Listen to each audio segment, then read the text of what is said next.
Amigas y amigos, es un gustazo reencontrarnos en Mano a Mano con el Plan Agropecuario en este jueves de febrero, primer jueves de febrero. Hoy un programa, podríamos decir, agroecológico. Vamos a estar charlando con un productor de Colonia, del norte de Colonia, casi en el límite con Soriano, muy cerquita de Cardona, quien realiza agroecología. Comenzó como un agricultor, luego se reconvirtió a ganadero, pero aplica en su predio, por convencimiento y por necesidad, algunas tecnologías que son orgánicas, que vienen de la agricultura orgánica. También vamos a estar charlando sobre temas similares, por decirlo de alguna forma, con el ingeniero agrónomo Santiago Alti, sobre la salud del suelo, qué elementos hay que tener en cuenta justamente para cuidar esta salud y bueno, que el suelo continúe en buen estado para lograr los resultados productivos que también quieren los productores, cuidando el medio ambiente. Así que sin más que agregar, vamos directamente a la palabra de los protagonistas del programa de hoy. Hace pocos días, mirando las redes sociales, veíamos un video de Walter Constantino, un productor, hoy ovinocultor que tiene cabaña en la zona de Colonia, muy cerquita del límite con Soriano, a escasos kilómetros de la ciudad de Cardona. Bueno, allí fuimos a parar y conversamos con Walter sobre su historia como un productor agricultor que se convierte en agroecológico. Bueno, por necesidad, pero también por convencimiento, de la agricultura a la ganadería, de la ganadería regenerativa a la ovinocultura, cómo fue ese trayecto y cómo utiliza las diferentes tecnologías que tiene a mano y que no dañan el ambiente.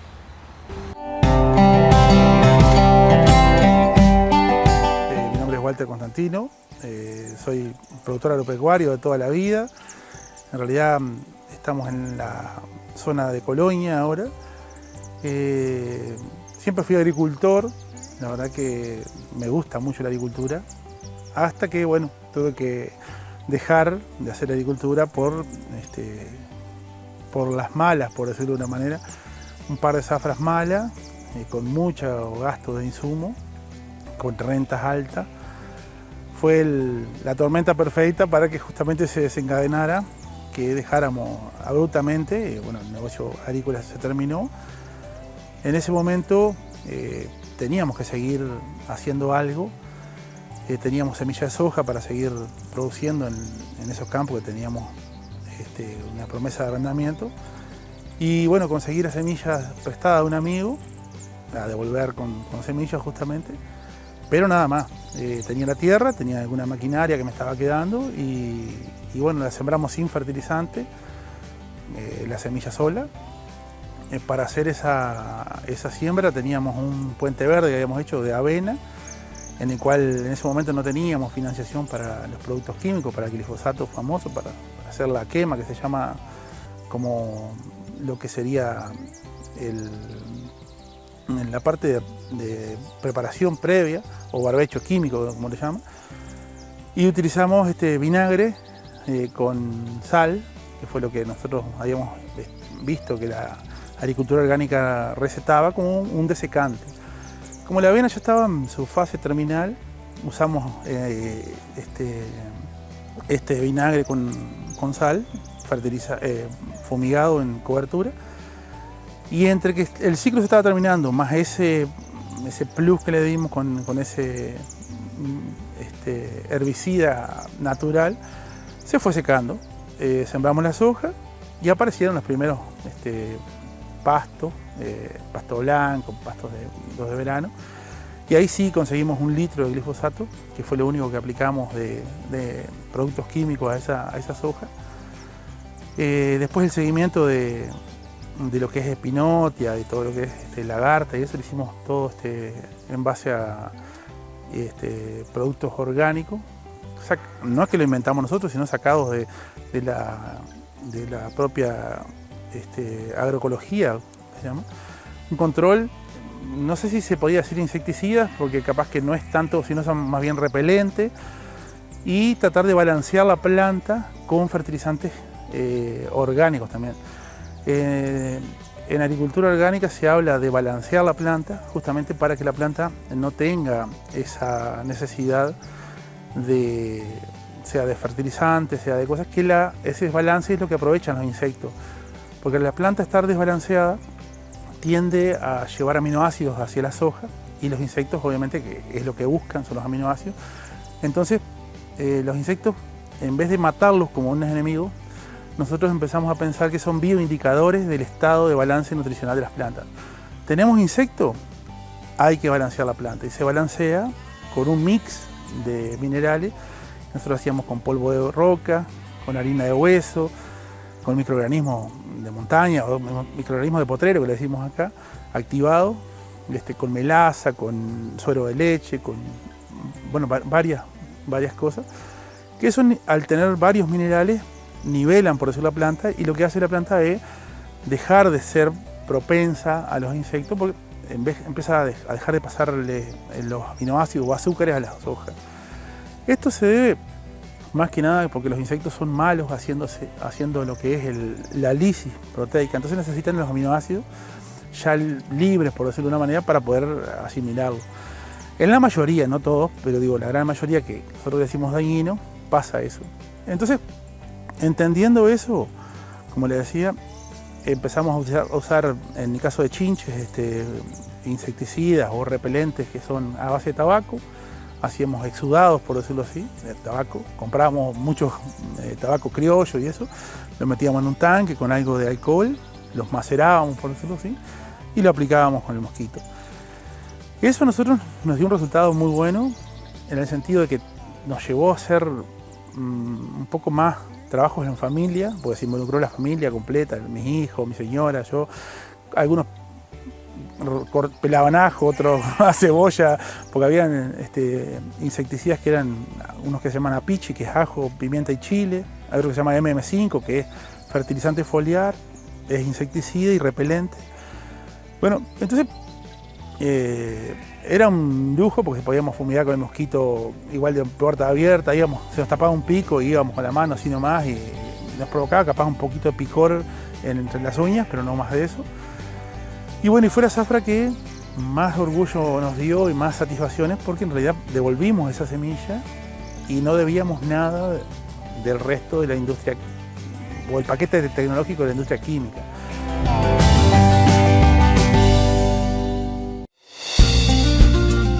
Continuamos con la historia de Walter Constantino, que se refiere a su experiencia de esta evolución entre un productor agrícola tradicional a un productor ganadero agroecológico, por decirlo de alguna forma, un ovinocultor. Nos cuenta cómo fue este trayecto, también nos cuenta estas tecnologías, cómo fueron utilizadas en su establecimiento y los pormenores de su uso.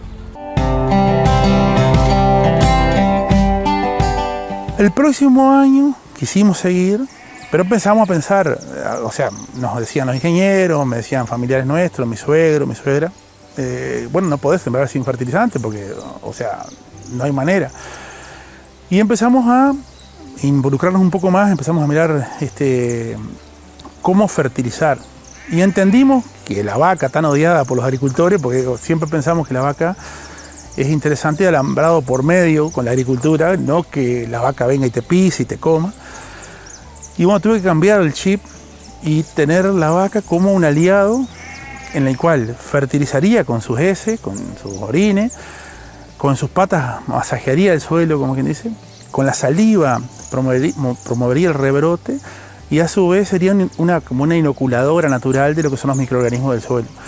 Entonces, leyendo un poco a Johan Seidman, que es una persona, es un sudafricano, que es inventor del pastoreo de ultra alta densidad, que se llama, entendiendo que el ganado trabajaba en manada, muchos animales, muchas cabezas, pisando y comiendo a ras, posteando, comían por un periodo de tiempo muy corto y se trasladaban, y como quien dice, los que hacían ese parceleo, por decirlo así, eran los depredadores. Entonces los animales se mantenían juntos justamente para que los leones, los depredadores no los comieran. En este caso, nosotros usamos los pastores eléctricos como para tenerlos agrupados y que hagan ese pastoreo que no es selectivo, sino que coman todo. De esa manera evitamos la selección, evitamos el vagabundeo de los animales por el campo, que es lo que más degrada, que pisen y que siempre vengan y coman el rebrote. Entonces, de esta manera comen un plato nuevo de comida, terminan, pasan a un nuevo plato de comida. Y así sucesivamente, para volver a los 40, 50 días, depende de los potreros, al mismo potrero que está ya regenerado, por decirlo de una manera, ya rebrotó, no tenía agroquímicos, o sea que tiene vida, tiene insectos, tiene lombrices, tiene descomponedores de la materia orgánica de bosta. Y bueno, entonces dijimos, acá se cierra un poco el ciclo. Después, mirando un poco el ciclo de las vacas, era como largo para nosotros porque generalmente lo usábamos para los puentes verdes y hacer una soja porque la renta es cara. Entonces, al pagar renta agrícola había que tener un cultivo, sí. Entonces hacíamos un paso bien y otra vez como que retrocedíamos con la soja matando a los microorganismos, ya que para financiarnos en ese caso, yo te financio, pero me tenés que usar mi paquete tecnológico, dejate de las verduras, nos decían. Bueno, entonces empezamos a entender que el ovino es mucho más rápido. En el caso de las S, la desparrama mucho más homogénea sobre el terreno, se puede tener mayor cantidad de animales y creemos que es más rentable porque se habla de donde tenés una vaca, puedes tener 10 ovinos o 7 ovinos, y si suponemos que una vaca y una oveja, o poner una vaca y 10 ovejas, el equivalente a una vaca por hectárea, las inseminamos el 1 de enero, la oveja en mayo te está dando, las 10 ovejas están pariendo en mayo, 1 o 2 cada una, o sea que podés tener 10, 15 o 20 corderos ese día en mayo. La vaca sigue gestante. Cuando la vaca pare a los 9 meses, ya tenés corderos de 4 meses que podés comer, podés comercializar, podés dejarlos para madre y los machos venderlos.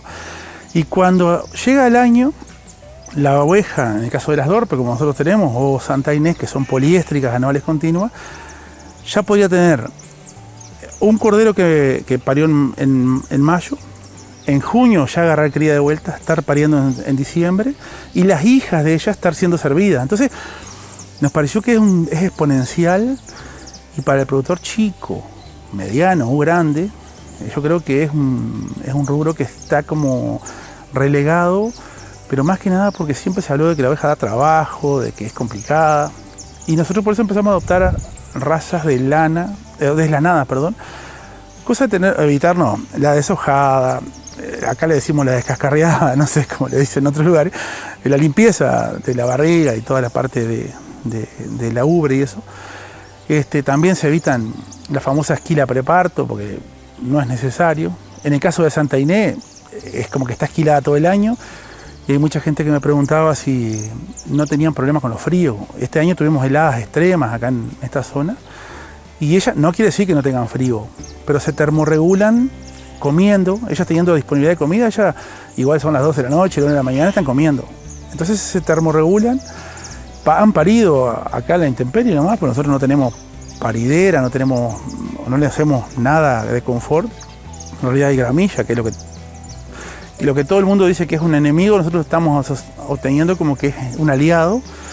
Y las famosas malezas, que todo el mundo habla, nosotros hablamos de que son buenesas, les decimos nosotros.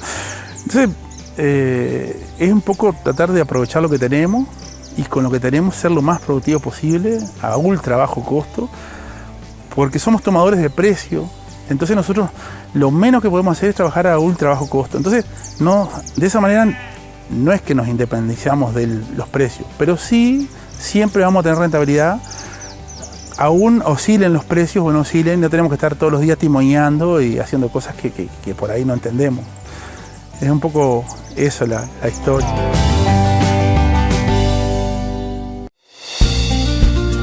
Bien, amigas y amigos, allí teníamos la palabra de Walter Constantino, este productor que comenzó como un agricultor tradicional y que por convencimiento y por necesidad evolucionó en un agricultor agroecológico, pero también ganadero y hoy ovinocultor.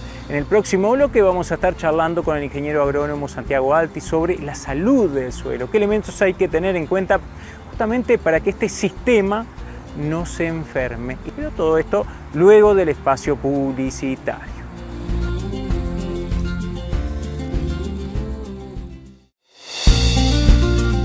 El año pasado, en el marco de una actividad del proyecto Gestión del Pasto, estuvimos conversando con el ingeniero agrónomo Santiago Alti, asesor privado, que había realizado una exposición en el marco de esta actividad sobre la salud del suelo y la importancia de cuidar esta salud. El suelo como un ser viviente y bueno, teniendo en cuenta que el predio, el establecimiento, es un sistema y el suelo, obviamente, que es parte importante justamente.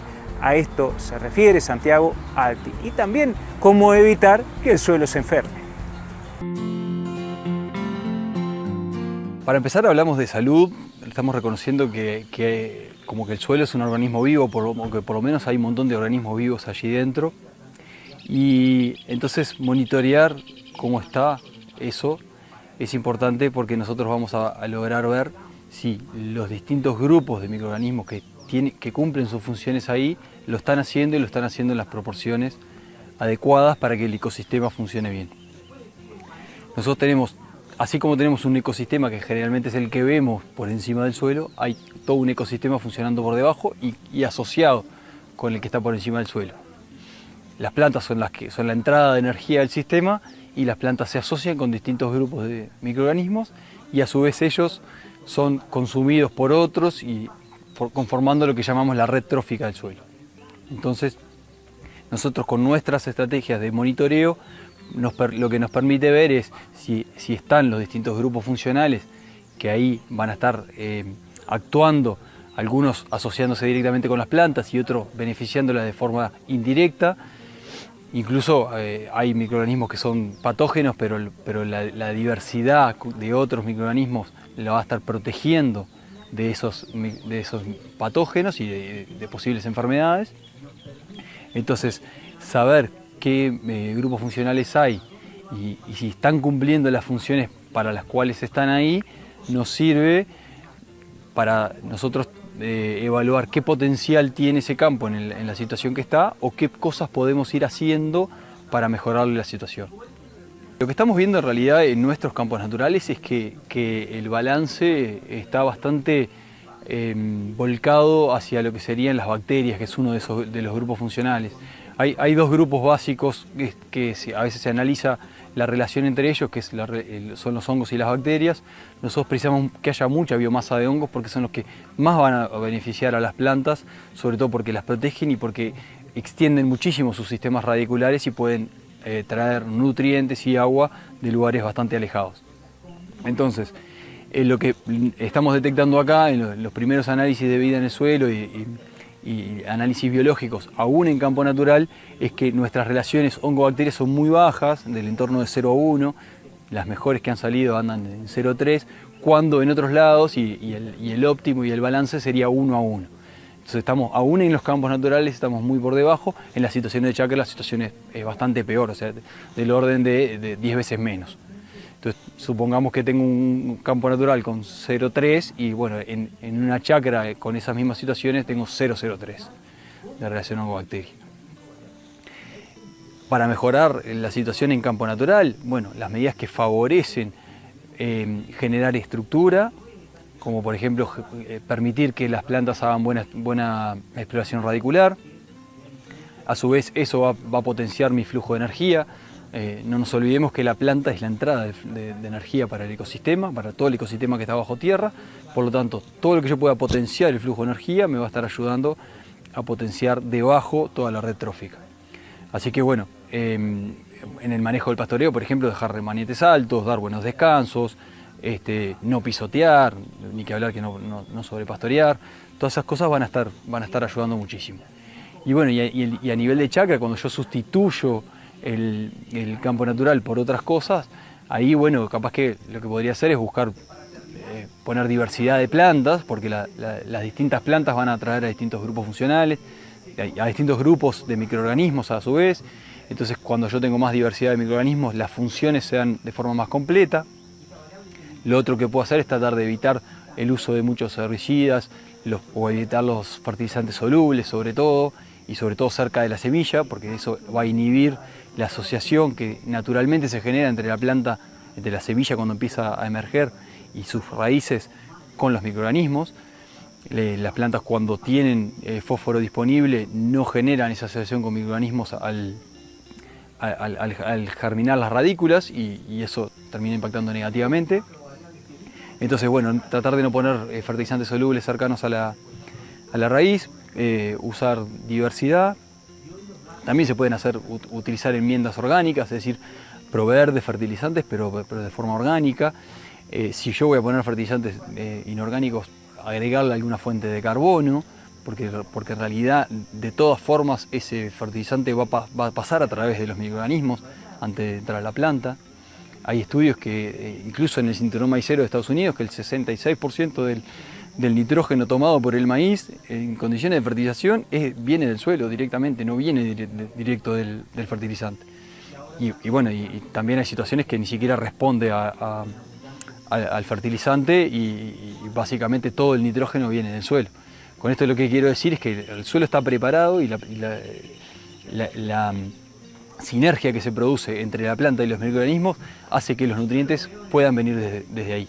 Entonces yo lo puedo promover con todas estas medidas. Bueno, por ejemplo, los curasemillas, que son químicos que lo estamos poniendo junto con la semilla, y la semilla, cuando empiezan a emerger las primeras radículas, es cuando hace las primeras asociaciones con microorganismos. Al tener un curasemilla que generalmente tiene un fungicida, va a eliminar las asociaciones con hongos, que son las que más necesitamos, sobre todo. No es que las bacterias no se necesiten, pero en cuanto a bacterias tenemos buenas poblaciones en general en nuestros campos. Lo que más nos falta es generar más biomasa de hongos. Si nosotros estamos poniendo un fungicida a la semilla, estamos evitando esa asociación. Y nosotros pretendemos promover a los hongos que se asocian con las plantas, que son los que más nos hace falta. Por lo tanto, de repente ya ponerlos con la semilla, no poner los curasemillas, pero a su vez poner hongos micorrízicos con la semilla, poner bioestimulantes, o sea, tratar de que la semilla, cuando empiezan a nacer, ya empiece toda esa sinergia con los microorganismos del suelo. Bueno, básicamente nosotros, en la medida que nosotros potenciemos el flujo de energía, cuando yo digo demos descanso, es justamente también para eso, para potenciar el flujo de energía. Entonces ahí las medidas de manejo que yo pueda hacer para potenciarlo van a servir. No pisotear o no comer sin dejar remanente también van a servir. Ahí después el método que cada uno utiliza puede ser el que más le convenga según su situación. Pero lo fundamental es conservar la diversidad de plantas y de grupos funcionales, maximizar el flujo de energía, dejar remanentes y no sobrepastorear ni sobrepisotear.